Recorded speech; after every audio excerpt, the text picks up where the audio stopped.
Good afternoon. My name is Mitch Fong, and I'm here at Haas. I'm a 1991 full-time MBA grad, and I was invited back here to meet with Catherine Ciccoletti. My history is that I had 23 years in the financial services industry, and throughout that time, I was always asked the same questions about retirement. And so when Haas asked me to come on back here to talk with Catherine it's about retirement, but it's really about the basics, and it's about the stuff that I think the vast majority of people are always asking the same questions about. I was very excited to be able to do that. So I get a chance now to sit there and I will be able to ask some questions which I think were very common in my experience, and Catherine will share her experience. And she also has a website, and I've signed up for her newsletter, and the content that she's going to share with us I think is applicable to just about everybody. Catherine? Thanks for the introduction and for doing this. Not many people actually volunteer to talk about finances, so I appreciate you volunteering out of your busy day to do this. Yeah, so I don't know, was there a question? Or? No, I was going to, background, maybe just have a quick little background connection to Haas. You're supposed to be interviewing me, just yes, so okay. we establish the relationship initially. I think can we restart this? No, I'm kidding. Won't we like to at least know what her background is? I think so. Okay. So how about just a little bit of background and how you got here? With live. Yeah. Okay, so background is I went to Haas as well. Berkeley was just for anyone that's at Berkeley right now, potentially. I was rejected from Haas the first time, which we can get to that story eventually if you would like, how I whittled my way in. It's actually a good story.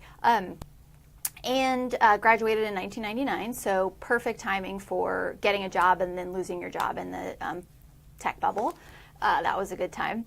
And started just working in the hedge fund industry right out of college, was working for a startup that was hedge fund focused, moved to New York with them, worked in the asset management industry as a hedge fund research analyst for about 5 years.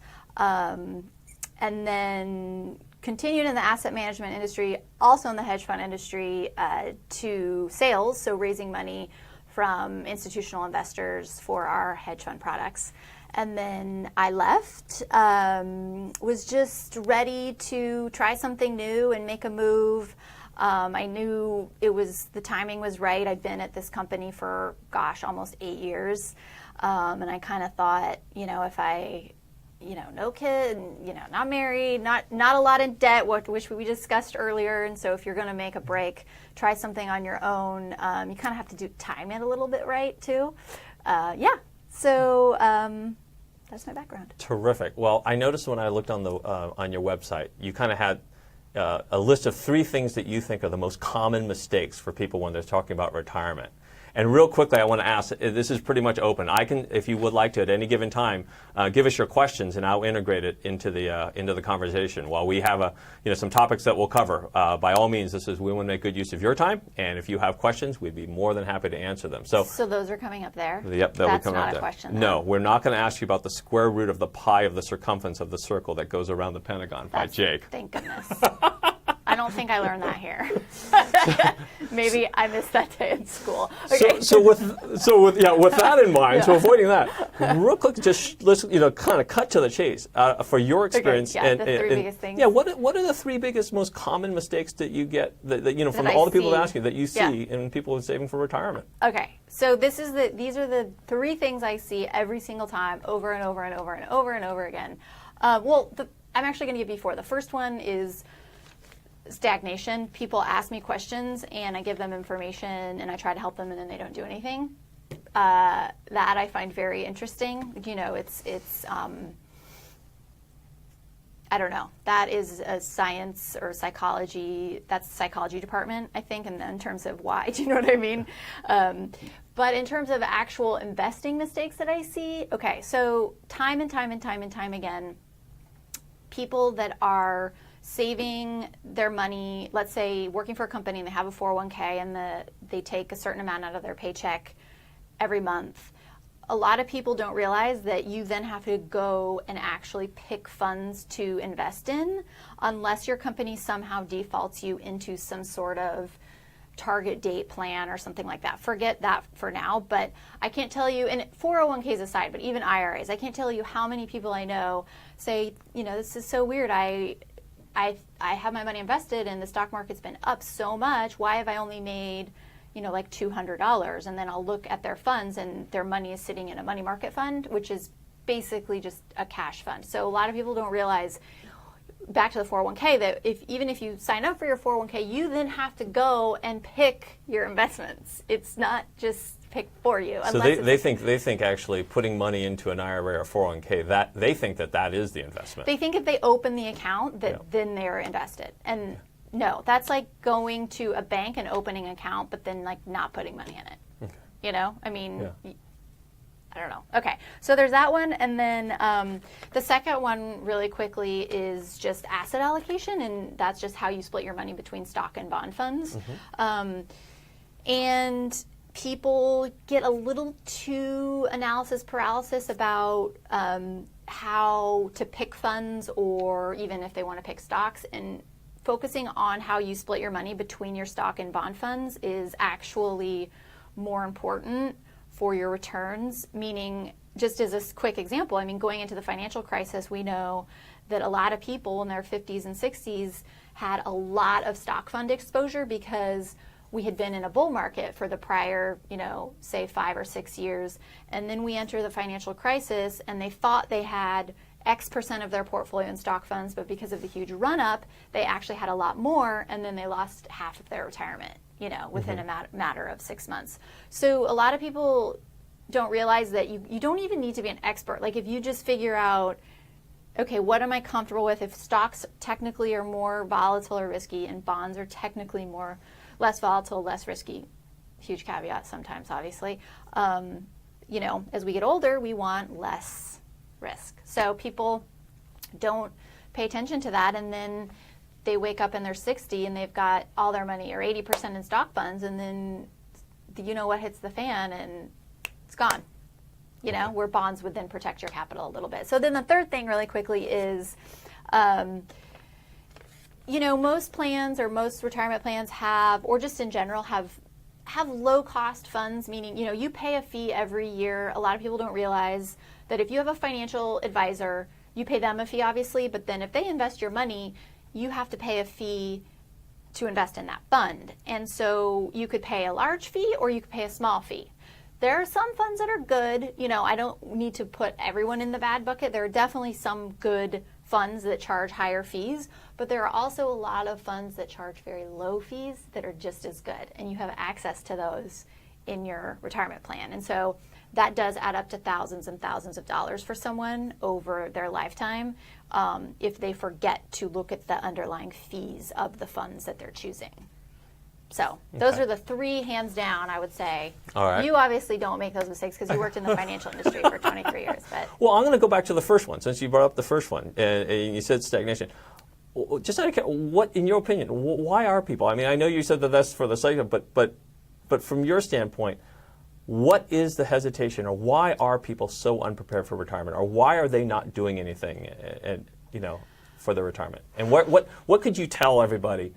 If you could either give them some incentive or inspiration or motivation for them to, so to speak, get off their rear end and start talking about these other subjects. Well, I think there's a couple things. I truly think there's some people that just can't afford, in terms of saving a certain amount every month. It's just not realistic for their situation, depending on how much money that they're making.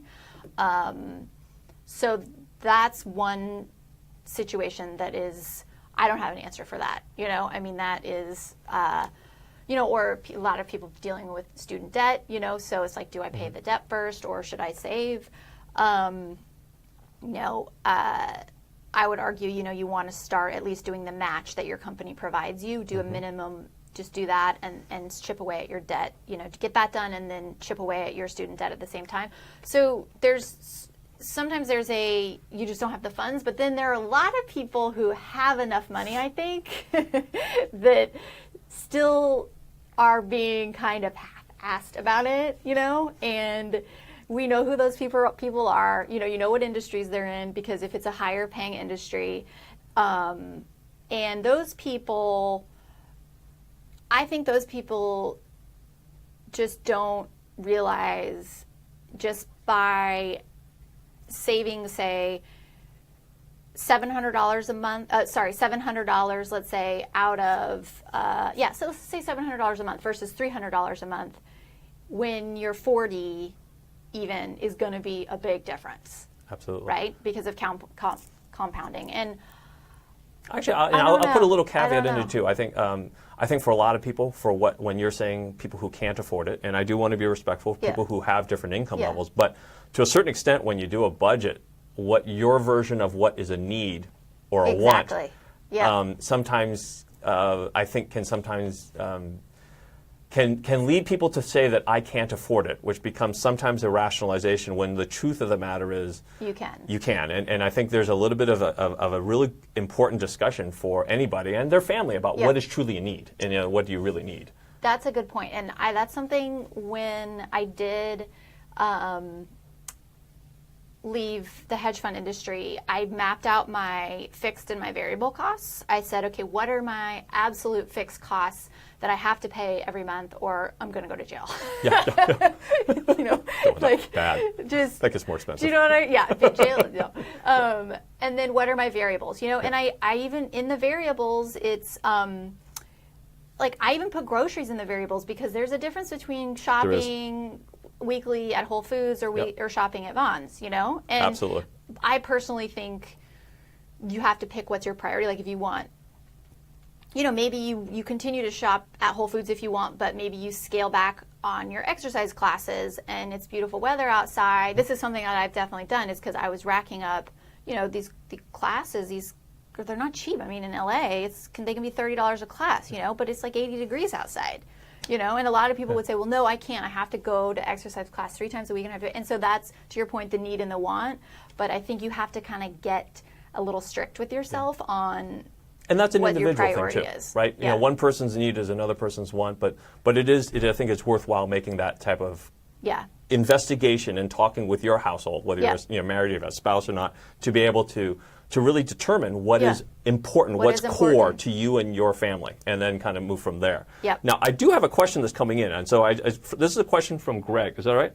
There's a question from Greg that most people don't know how much money they'll need in order to stop working.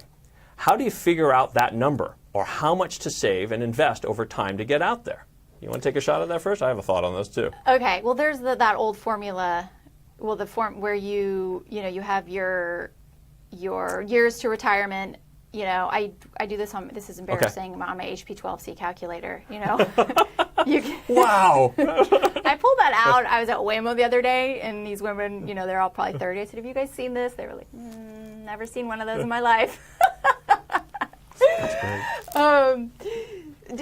I can go through that, or do you want to give your? Well, I'll say that there's to answer the question. First, I'm going to do a short answer to it. Is for most people, I'm not even saying you have to worry about that. Put your head down and start saving for retirement. In other words, we'll get to that in a moment. Okay, I actually like that. Yeah. So for the vast majority of people, I would say, you know what? Yes, that's a good question, but I'll also say at this point, until you get the answer, just put your head down, start saving for retirement. And if worst case scenario, if I've misled you, all you're going to find out is you have too much money when you're 55 years old. Okay, come and find me on that one. Okay? Max it out. Yeah. But a very simple one, and I want to make sure. There is more than one way to do this. So if you want to think of how you want to give your answer to this, there are several different ways, and everyone can poke holes into every different one. But a very quick and an easy way is, it's called the 4% rule. Yeah. The 4% rule says how much can you withdraw from your savings in retirement when you're, let's just call 65 your retirement date. Mm-hmm. At age 65, obviously you don't want to take out 50%, right? Too much. 25% is probably too much. The number that they say, or whatever you want to say, that they've played all sorts of different scenarios out, is that you don't want to exceed 4% in terms of how much you withdraw from the amount.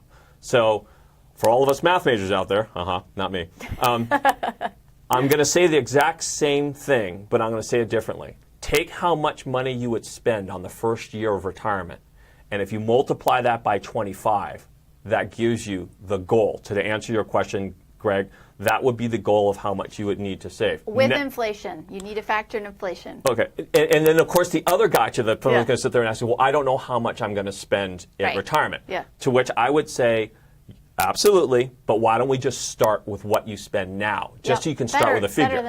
It's better than not having a number at all. And then for the person, the last one, and I'm going to pass it over to you. The last one is, and then this one says, well, I'm not sure how much I spend today. I'm going to help out more than half of you. However much you made, that's how much you spent.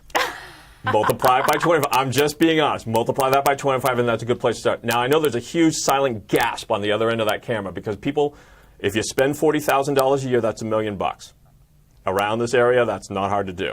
60,000, $1.5 million, etc. So a little bit of a gasp, but the whole point of it is you got to start chipping away. So I don't know if you had a different formula for that answer. No, I mean that's kind of like just a different way of it's. Well, I think that what I go by is, let's say you take, this is just rough rule of thumb. Let's say you make $100,000 a year right now. Let's say in retirement, and this is why I say rough, but let's say then you would need 80% of that in retirement. And the reason why it goes down is because you're theoretically not saving. You're not needing to pull money out that you're saving, okay? I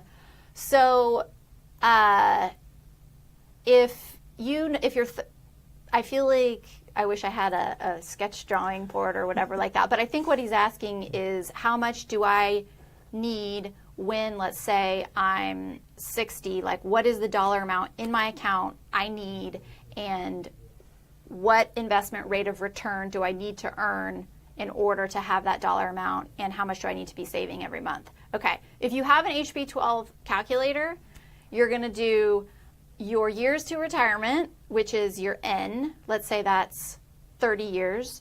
You have 5 variables, and you're solving for one of them. Your years to your retirement is N. Let's say your I is your rate of return. So conservatively, let's say 6% over the life of your investments. So 30 for N, interest rate is 6. I'm going to give you a present value of 0, assuming you haven't saved anything. And then you're solving, wait, there's one more variable, I think. You're solving for your future value. So if you plug all those in, your future value dollar amount will come out on your calculator, and it's going to be, you know what? Yeah, no, that's right. And it's going to be kind of scary. But then the thing with that... This is scary already for me. And then the thing with that is then you have to adjust that number for inflation. And inflation on average is about 3%. So that's what I would do. Okay. I have done that. And for me, it's like, it's a lot of money and it's scary. Well, and I think so. If you look up into anything on the internet, there's a lot of different ways you can figure it. These are just places to start. But I would also highly encourage people to go ahead and answer that question that Greg said, because find your goal. I think that's right. Drop your email. Drop a comment in the Facebook Live with your name or whatever, and I'll paste in what I just said for people. I have another question that's coming in here. It's from Sue Jung. If you had to advise someone to choose between their money in a 401k or in a regular savings account, what would you say should be the priority? Oh, I love this. Okay, so, well, 401k, because this is pre-tax. So your money that, if you work for a company and you have a 401k, that money that's getting taken out of your paycheck is pre-tax. So you're having a larger amount growing so if you have a larger base, you're going to have more money than if that money was taxed. If you take that money out of your paycheck, it's going to be taxed. And then let's say you drop it in some savings account, let's just say at your bank. That's post-tax money. Not to mention, sitting in a savings account, you're earning basically 0 interest rate, right? In your 401k, back to the first thing people mess up on, is ideally you're picking funds and growing your money at, let's say, 6%. Over the long run. So for an example, like if you make $100,000 in a given year, you don't really actually take home $100,000 because of taxes. Exactly. So we're just talking about saving some money for retirement. Let's just say you take like $10,000. Yeah. If you earn $10,000, you're not going to be able to put $10,000 into a savings account because you had to pay taxes. So you're really only putting in, let's call it $6,000. Exactly. Whereas in the scenario that Catherine's talking about, full $10,000 goes into the 401k, and hopefully you have decades where it's in there, but those $10,000 can grow substantially. I like how you just made that way easier. Okay. I just put numbers to it.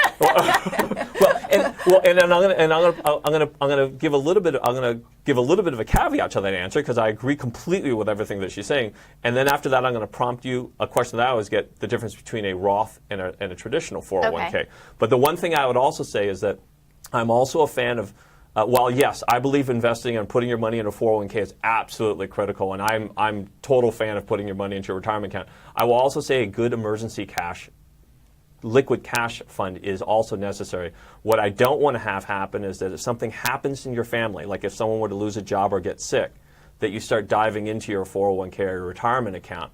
So that whole topic of an emergency cash stash is also very valuable to complement the investing in the 401k because there are penalties that happen in a 401k before 59 and a half. So yeah, I'm all for getting a 401k. I just want to make sure you can keep that money in there the entire time. Yeah.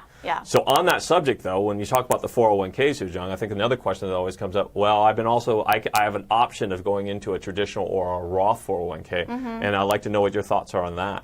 So 401k, just so we take a step back. So your 401k is what your company provides you, right? So if you work for a company, they provide you a 401k, a retirement account. If you work for a company and they don't provide you a 401k, or you are not working or something, you can set up your own retirement account and that would be a Roth IRA or an IRA. And an IRA stands for Individual Retirement Account. Now, the Roth, this is how I remember it. R for Roth stands for right now. The R with Roth means you actually, contrary to the 401k and how that's tax deferred, you do pay taxes on that money that you put in your IRA. So let's say you move money from your checking account to a Roth IRA. This is tax money that's been taxed back to your dollar amounts that you used earlier, right? So versus a traditional IRA is a self-directed IRA, so it's not something your company gives you. That's tax deferred, like a 401k. So someone with a Roth IRA, someone might want to do a Roth IRA if they have a very low tax bracket right now. So if you make very little money, then or even more specific, if you think your tax bracket now is lower than it will be. Yes. So maybe a younger person. Yeah. In your career, you figure you'll be entering into higher tax brackets later. Then this is a great time for you to be able to pay the taxes now. Yeah. When I have a lower rate. And usually, I feel like it's opposite though, because usually as everyone gets older, I don't know. I assume when you're in your 60s or 70s, your high earning years are maybe in your 30s, 40s, 50s in terms of your career. So I thought your taxes, I assume they would. I don't know. I'm not there yet. Oversimplistic though. If you were to just earn some money, you're going to get taxed on income tax. Yeah. And then you're also all of your earnings, even in a savings account, as little as it is, that's going to get taxed as well. Yeah. So there's taxes now and there's taxes later. A 401k, the traditional 401k says, we're going to have you not pay the taxes at the front end. Right. But it's deferring taxes. You'll get taxed when you withdraw it. But in a Roth, we're saying it's the reverse. We're going to have you pay taxes now, but we're going to shield you on the taxes when you use the money. So either one is a benefit compared to just putting money in a savings account from a tax standpoint. But it's just kind of a matter of now or later. And the truth of the matter is, who's to know whether your tax bracket, you can't really completely know, but you kind of have a guesstimation whether your tax bracket is now, would it be advantageous now or later. Yeah. Yeah. And that's kind of like a tax. I do have another question up there, actually, if I can scroll down a little bit. But it was asking about maxing out your 401k or your Roth and the tax benefits now versus at retirement. That's kind of what you said. I think that's, there we go. See, look, I answered that already. Trey, if you have any more questions on that, or if I didn't answer it correctly, please do let me know. Okay. My mind has been reeling on my retirement formula calculation. There are 5 variables, and you have 4 of them, and then you have to solve for one. I knew I was spacing out for 1 minute while we were. She's back. While we were doing it. No, I was like, wait, I know there was. So your N. If someone might want to do this. No, absolutely. Your N is your number of years until your retirement. Your I is your rate of return that you expect to get. Let's say 6%, right? Then you have your monthly payment. That's he's shaking his head. You're younger than I am. You should correct me on that. Your payment, that's the PMT on your calculator. And then you have your present value, which is 0, and then you're calculating for your future value. So you have 5 variables that you need to figure. You have 5 variables, 4 of them you have, 1 of them you need to figure out. And you can do this. I learned how to do that at Haas. So we have this. Retaining what you learned here. Well, kind of. I mean, I forgot. I messed it up the first time. That's okay. No, I don't think anyone caught you. No one typed out the question, at least correcting you. I know. I was going to say, we knew these people were going to be very nice and professional, which is good. And we thank you. I like it when people correct it, because if someone does know, and then absolutely. Know. I actually do have another question, sticking with Roth, and I'm going to mispronounce the name here, and I apologize. But Vipin, besides maxing out the pre-tax 401k contribution of $18,000 and making the annual non-deductible $5,500 IRA contribution, what are some other things I can do to invest? Wow, this person is on it. Yeah. Well, it sounds like you have extra money, right? It sounds like this person has maxed out all they can do for retirement, and so they're saying, I mean, if I'm assuming this correctly, then I would just set up a regular investing account, like at Vanguard or something. I don't work with them or anything. That's just who I use. And your money, this is outside of your retirement money that you're invested, but versus having that money just sitting in your savings account, get that money invested. I have a couple of comments on that one. One is because of the way we're talking about it, this gets a little bit complicated, but if you have the option of going into a Roth 401k in your company, because you can do both, they are available if your company allows it. Contributions to a Roth are significantly more than contributions to a traditional because you've already paid the taxes. So if the limit is $5,500 in an IRA, your $5,500 into a Roth IRA is actually more because you had to make, say, $8,000 so that after taxes you have the $5,500. So that's one thought. Second thought is, without asking a rude question about how old you are, you also do have your catch-ups too. So if you're over 50, you can have a catch-up provision. I know in an IRA that's an extra $1,000, so they could go to $6,500. I don't know if either of those apply to you. To be honest with you, I side with Catherine at that point. It's start putting money into a brokerage account and investing. There are some other vehicles. Yes, there are things like annuities and some tax shelters, things like that. But from my standpoint, I think that you really need to know what you're doing when you go into those. And exactly. So, so from my standpoint, I think going at it and investing in a Vanguard or the low cost funds. Low cost funds, I think is a great way to go. Yeah. Su Jung again. How would one calculate the amount of emergency cash one should have at different points in life?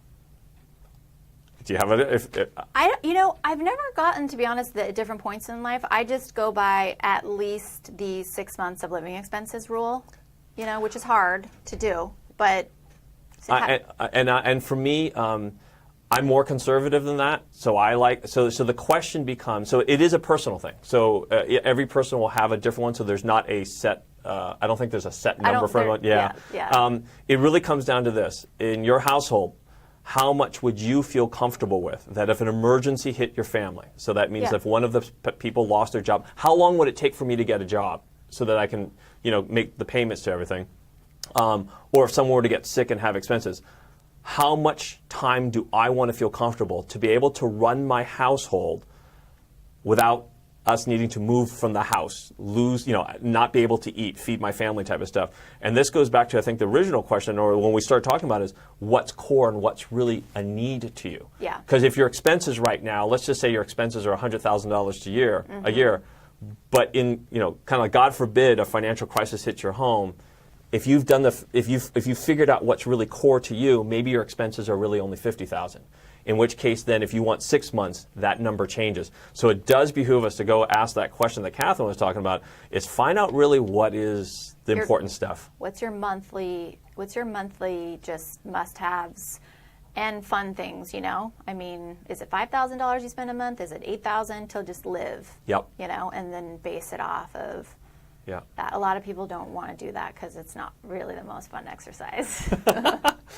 And actually, Carlo made a comment, and I think we're talking about this, but exactly, Carlo, this is the point. Something people don't think about is that if you're able to max out your 401k, maxing a Roth 401k at $18K after tax is equivalent to contributing more than $18,000 pre-tax. So that's what we're talking about. So if you have that option, and certainly you can have the option in an IRA, or hopefully you do, it's a different $18,000. But thank you, Carlo. So let's kind of go back to the until other comments or questions come up, and so keep them coming, everybody. I had a question about asset allocation. You were saying that it's one of the issues that people kind of struggle with.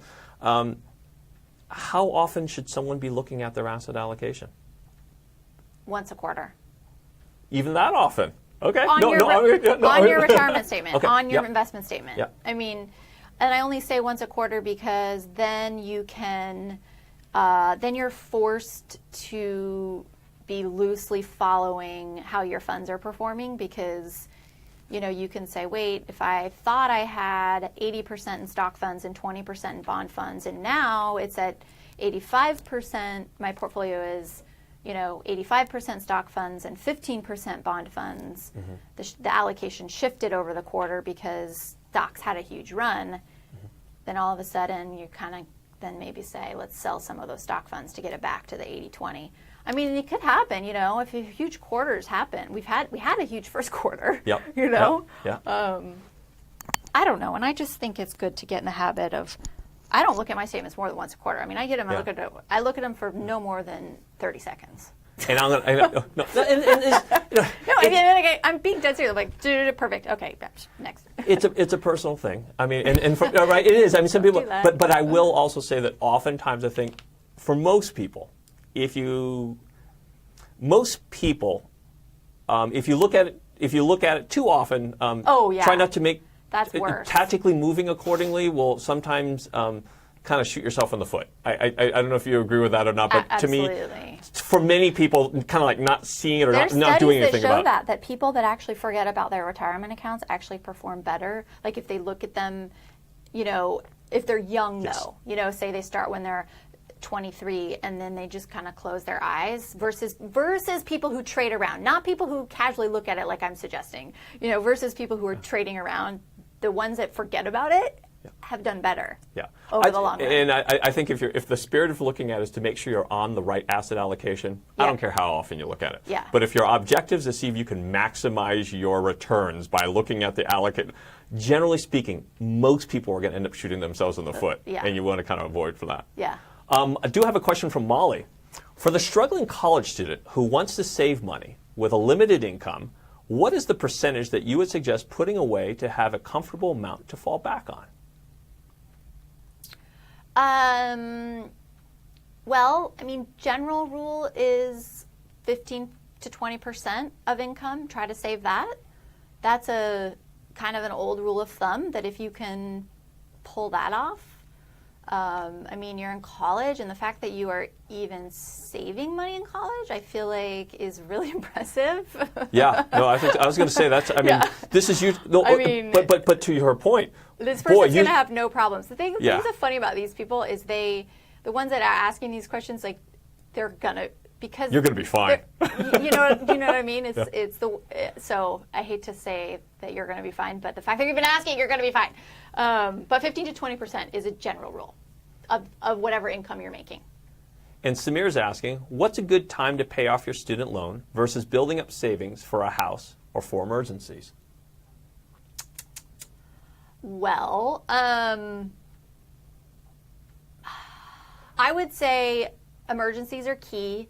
I would say, I don't know what your interest rate on your student loan is, but that would be the first thing that I would be looking at is, I mean, interest rates are very low, so trying to get into some sort of low interest rate refinance student loan I would save up a little bit of a cushion for emergencies, 3 months if you can. 6 months would be ideal.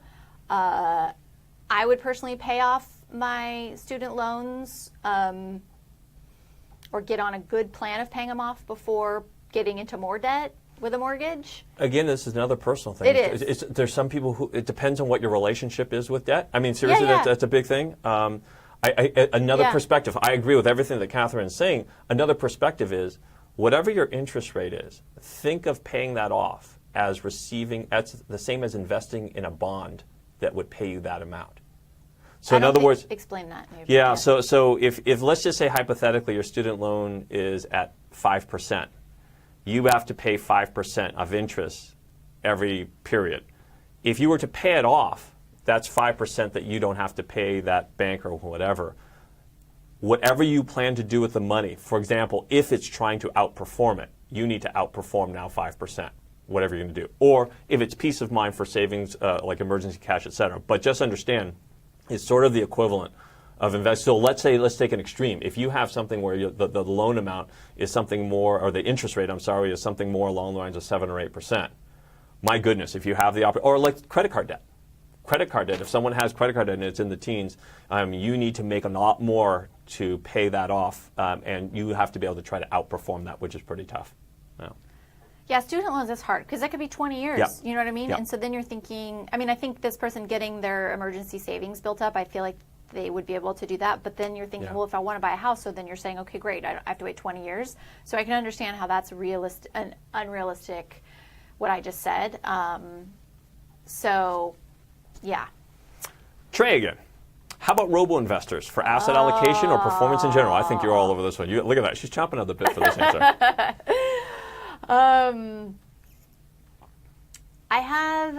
Overall, I love what Robo Advisors are doing. So Robo Advisors, just for everyone, the best explainer is, I'm sure everyone watching is familiar with online dating.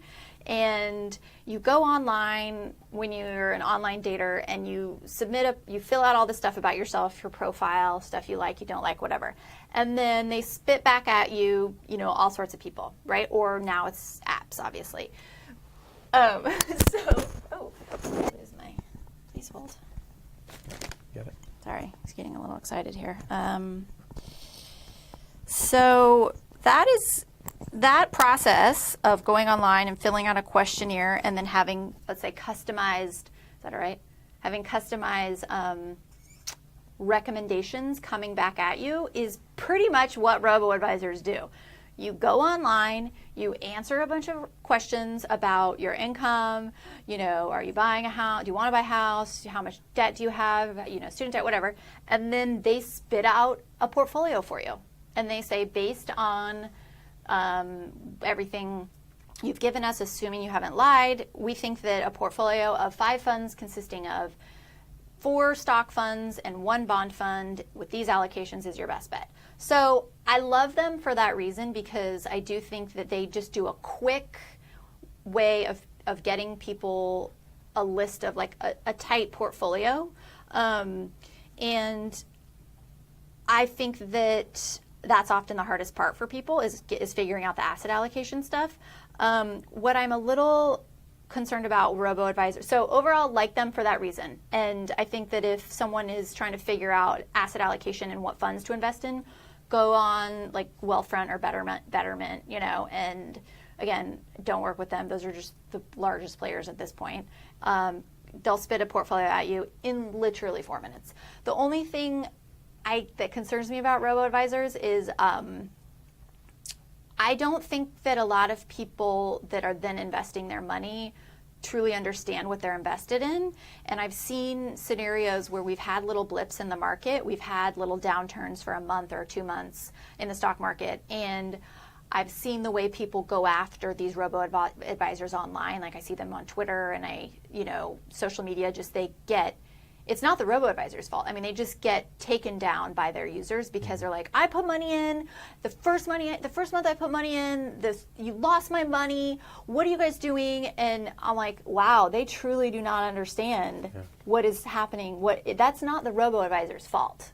And so I think there's still a disconnect in the literacy And when we have a recession or something happen, which it will happen, as everyone knows, it's probably maybe sooner rather than later. I don't know how well those robo-advisors are going to do, and they might have, their Uber moment with flooding out of users. and I don't wish that upon them, but if I were a robo-advisor, I would be beefing up on client service big time, because they're going to need to be answering those questions to keep those users. Nope. That's terrific. Genevieve has asked us a question. Which investment companies have good reporting, charts, etc., on asset allocation? Vanguard, Fidelity, E-Trade? What if your assets are divided across multiple? Okay, so between Vanguard, Fidelity, and E-Trade, to be honest with you, they're all kind of the same. I mean, they all give you your pie charts and your list of funds, and I don't have a preference on which reporting is better or worse. What if your assets are divided across multiple accounts? So there are on the subject of fintech and robo-advisors, there are definitely new apps that are on the rise. One of them that I know is Varo, and these are aggregators of your accounts. So they will take your accounts for you and give you a full picture of your financial situation. That is like next gen fintech. That's what's happening in fintech right now, is they realize some people have Vanguard, some people have Fidelity, and so they're pulling it all into one app and aggregating it all for you to show you kind of stuff. So you could probably just do a simple search for fintech apps, asset management, asset allocation, just put that in Google and a bunch will come up for you that I think you might like. Terrific. Arlinda asks, suggest how a beginning investor might start when the market is overvalued, like now. Well, you know your answer. So we might have different answers. What's your answer to that? I know. So I guess they're saying how an investor might start investing if the market is overvalued.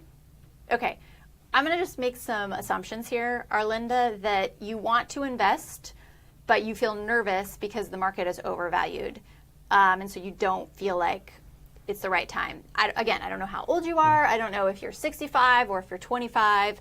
That could have a huge impact on. If I was itching to get money invested, say someone just gave me $30,000 and they said, hey, this was given to you for some reason, I would dollar cost average my way in, and what that is you just say, okay, I've got $30,000 and I want to have all this money invested. You pick your time frame. You say 3 months. Let's just say 3 months. And then you invest $10,000 every 3 months for the next 3 months. And then after 3 months, your money's invested. And then what you're doing is you're avoiding trying to time the market and put it in at exactly the right day or the right time, or the stock market's down 2%. Oh, I can't do it today, which is probably when you should. But you know what I mean? Avoiding the whole timing thing. So just pick a time and that you want to have your money invested in. I agree. I think if you have the long-term time horizon, it really, regardless on where the market goes tomorrow, getting invested and getting started investing in the retirement plan is the key part. And it's the proper asset allocation, right? So if someone has a shorter time horizon, like if I'm within 5 years of retirement, I'm not putting 100% of my money into stocks. Right. So make sure you're in the proper asset allocation, back to that first kind of emphasis. But to that extent, whether you feel the market is overvalued or not, the truth of the matter is if you have a long-term horizon, you start investing in dollar cost averaging, like you just said, a dip is actually advantageous, because if a dip happens, you actually start investing at a lower, at a lower price, and you start getting more shares. So as we're beginning to come down in our last 15 minutes, I want to make sure we get to our questions. Samir's asking, what's your advice on ETFs versus traditional managed funds like Fidelity 2040, et cetera? So you're asking about target date funds, and that's the Fidelity 2040 is a target date fund, and an ETF is just a regular low cost fund. Target date funds, for people that don't know, There's quite a bit of controversy around them. At the end of the day, I actually like them, even though there's an extra layer of fees, but it's for people that are like the laziest of lazy, but still want to invest for retirement. And it's better than not doing anything. So a target date fund says, let's say you're retiring in 2050. So that would be a 2050 Fidelity 2050 target date fund. And as you get closer to your retirement, the fund for you invests in other funds, and they adjust your allocations to more bond funds as you get older and fewer stock funds. So they shift you out of risky asset classes, stock funds and bond funds as you get older, so then you don't have to worry about that. Of course, there's an extra layer of fees on that. There's the fund fee level that we all pay no matter what, and then if it's a fund wrapper, essentially, then, but for people that don't want to even think about it or worry about it, do it. So if you don't want to think about it and you just want to kind of set it and forget it, I think they're perfectly fine. I mean, in a nutshell, basically the whole process, the entire process is you have to figure out first your asset allocation. Yeah. And then you have to find your investments, like we were talking about. As your life changes, for that matter, and as your needs and then maybe your time horizon changes, your asset allocation, especially as you get close to retirement, will start changing. All of those things are your responsibility. And really, you should be aware and you should know about that. But for someone who, again, if you don't want to do it, the turnkey solution are these Fidelity, or many companies have them, target date funds. Yeah. But the question also, including of ETFs, how would you compare using ETFs compared to like a target date fund? Well, an ETF is just a standalone fund. You just invest directly in, let's say it's a Fidelity, S&P 500 so fund. Like the Spiders is a famous ETF. So it's just like you're investing in one fund. The managed funds, you put your money in a managed fund, and that gives you exposure to a bunch of funds. So it could be like 5 to 10 funds. So the ETFs, that's just one fund. You're picking your fund. The managed funds, they pick them for you. Okay. It's basically a fund of funds. Yeah. So with the ETF, you kind of have to be more responsible. The other thing is you can trade ETFs more like stocks. So in a mutual fund, you don't control like the tax ramifications as much. So there are some different flexibilities. And not that we'd encourage it. I know I don't, maybe Catherine, but you can trade it intraday in ETF, whereas opposed to a mutual fund, you have to make trades at the end of the day. Smeet is asking, I am turning 18 in a couple of months. First and foremost, congratulations for being on this. I know. Oh, at 18? That's outstanding. I would be asleep by now. What is the best way I can start building my portfolio? Oh, I love this person. Oh, I'm torn. I'm very torn right now. Really? Yeah. Okay. Go ahead. Okay. Because part of me feels like, okay, if you want to be responsible, learn how to, I talk about this in my book, you can learn how to pick investment funds, low-cost investment funds, right? And you can research them very easily and build yourself a nice little portfolio of low-cost funds. But then the risky side of me says, you're 18, I feel like playing around with, if you have a little bit of extra money, start trying to pick some stocks just for fun, just to understand the markets. I'm a big believer in getting a little bit of skin in the game, and because this person is so young, I mean, if they put, $500,000 and lost it in a week, I guarantee you they're going to learn something better than the person that never, read the books on this stuff and read about companies. If you like Apple, read about Apple. If you like whatever, because this person's so young, I think, and obviously curious, that it doesn't hurt unless you need that money assume that money can go to zero, I guess is my point. And so technically this is not financial advice. If you're 18, I think you open up a Vanguard Index 500 fund, you plow what you can in there, and just keep putting it away until you actually kind of have a different opinion on it. But in my mind, I like your first strategy. His is more responsible, yeah. Fran is asking, and she's actually emailing us from Peru, so thank you for joining us. Let's see, I'm investing all of my money in education. I think I'll be still doing that until I get the job I really want. In my opinion, it is a good idea before I have a family because all of the distribution of money would change 360. I'm 30. What are your opinions? So you're spending money on your education because then when you have a family, are you going to not work? And so then the person you're with is going to make all the money. So you want your education as your backdrop. And I'm unclear. Yeah, so Fran, if you get the chance, go ahead and you can email in the question. We still have a few minutes left here. In the meantime, so Fran, if you can, because I don't want to answer the wrong question or answer it incorrectly because I don't understand it. Why don't we, since we have 5 minutes left, so ballpark, what's your advice for you? Call to action. So you have some people here, and we know it's varying, and obviously we have a lot of people who are on it. But if you had one thing to sit there and say to everybody, what's the best advice you can give everybody that the most broadest scooping advice? Oh, but not related to finance? No. Yeah. We're back to online dating again. I have a lot of opinions. When it comes to retirement, When it comes to retirement, I mean, I feel so like I'm saying the most boring of boring things, but I truly cannot. Well, okay. The more you can start stashing away money when you're younger, the more flexibility you will have when you're older. And I don't mean older like 90. I mean like 40. I mean, if you start in your early 20s aggressively saving, and even just getting in that mentality, you're building a cushion. It's hard to explain how much of a better situation you'll be versus if you start, say, in your 40s, I would say. I think to that, Catherine and I were talking about this to both of us. We were saying money in its own right isn't worth much. I mean, a dollar bill, et cetera. But I think money offers, and higher levels of retirement savings, offers freedom of choice. Mm-hmm. Yeah. If you can spend the rest of your life making poor decisions, and by the way, doing nothing I think is a poor decision. You can get cornered. You can say I'm going to work until I die, but you might get injured and can't work. But you don't have a choice then at that point. Yeah. And I think if you start making smarter decisions at this point now, you continue to at least, now there's no guarantees, but you continue to offer yourself more flexibility financially and more choices. And that's what I hope for everybody in their retirement, that they have choices. My mom told me this one thing.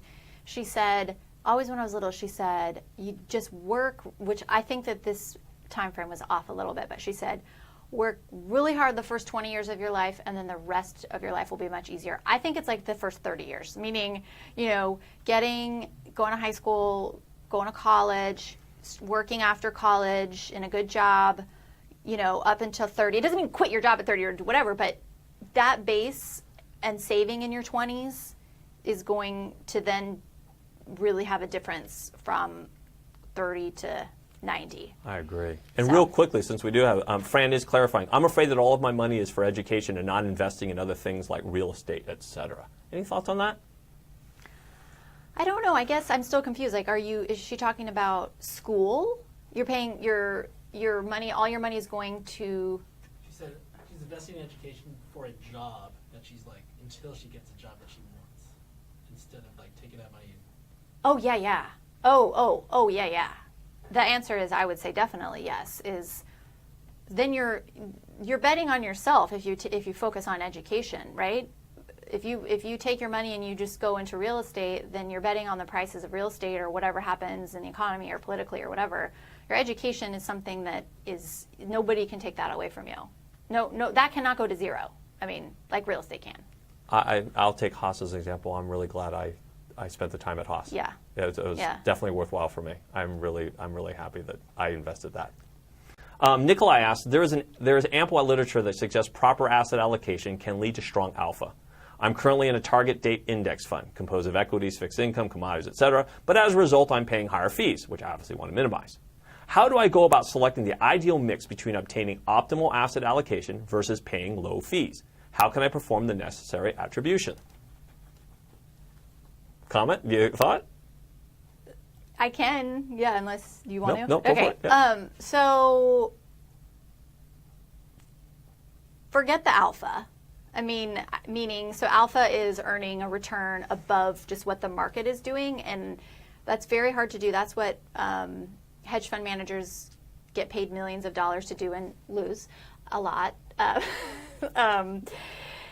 So I would just be focusing on, if you're really focused on fees, I would get out of that target date fund, because you sound like, based on your question, you actually have a higher understanding of than the average person of what's investing. So I feel like you're probably very capable of picking your own low cost index funds, from a Vanguard, from a Fidelity, and building your own investment portfolio yourself versus paying those fees on the target date fund. And I would scrap obsessing over alpha, because that's probably going to get you in trouble trying to trade around your funds and do all that. I'm in agreement. If you look at the history of the S&P 500 alone, I mean, wouldn't you be happy with market performance over the last 50 years, right? Yeah. Last year. So if you're trying to outperform the index, in other words, wouldn't the index performance be enough? If you're trying to outperform the index, the statistics show that in general, not working in your favor. The vast majority of active managers are not going to outperform. But if you have the desire to take risk, it sounds like this person does, that kind of goes back to, and you have a little extra money, then play around with stocks. That money that you could lose, I think that's better to do it with that, not your retirement money. Do it with money that you could lose if that's fun for you to try to, I would suggest doing it there, not in your retirement statement or your retirement account. I think we're beginning to wrap up on time. Do you All have right. any other thoughts or comments? No, I think this is the most I've talked in my life. My mouth is really dry. I'll just say this. First and foremost, I think the number one thing from my standpoint is to do something. And the fact that people are going to join and listen to Catherine or get on her website or on the be on her newsletter, just doing something is a lot more than what a lot of people out there do. So congratulations for all of you who are actually participating. And good for you for actually beginning to think about this topic, to talk about this topic. And with all, with really just a little bit of effort, it does not take much. I think down the road, you will not regret saving for your retirement. That's it. I concur.